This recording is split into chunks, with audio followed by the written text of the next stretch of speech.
In this lesson, we'll take a look at the bear market simulation options. With this feature, you and your clients get to try to predict the future with respect to stock market performance. If the stock market never declined, retirement planning would be easy. But we know from historical results that the stock market occasionally enters a bear market period, which is characterized by a large and sometimes rapid decrease in stock prices, followed by a recovery period in which the stock indexes gradually return to their pre-bear market levels.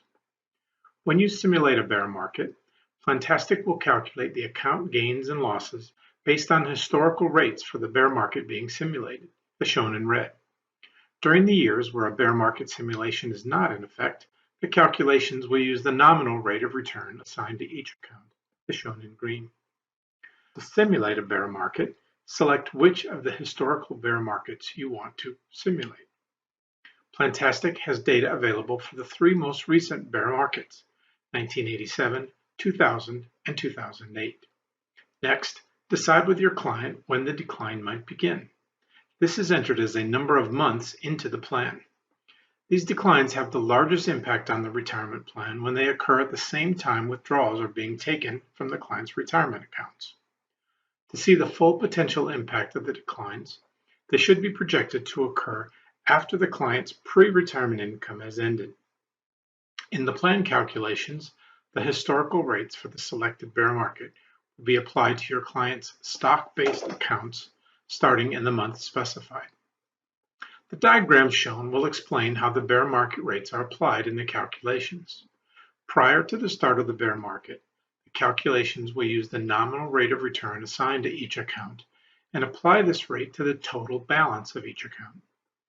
When the bear market begins, the historical market rates will be applied, but only to the percentage of the balance designated as invested in equities.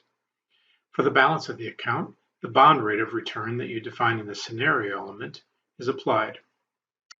If an account has a stop-loss value of less than 100% assigned to it, the decline will continue until the market reaches the loss equal to the specified stop loss. At that point, the bond rate of return will be applied to the entire account balance.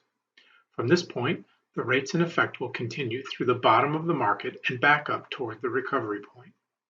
When the historical losses rise back to the value designated by the re-entry percentage assigned to the account, the historical rates will once again be applied to the equities portion of the account balance.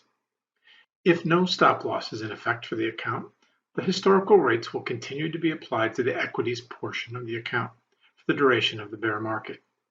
Once the end of the bear market is reached, the rate of return assigned to the account will once again be applied to the entire account balance. This simplified figure shows how applying a stop loss to the account will minimize the account losses during the decline period while still benefiting from a portion of the recovery period. The net effect is to finish the bear market period with a higher balance, as shown by the green line. Setting the re-entry percentage to a lower value would in theory increase the ending balance further, but setting it too low might result in a premature re-entry into the market. Generally, re-entry percentages should be set to 30% or higher. You can add up to 3 bear markets to each scenario, but most clients will prefer to use 1 or 2. If you add a second or third bear market, be sure to plan them far enough apart so they do not overlap.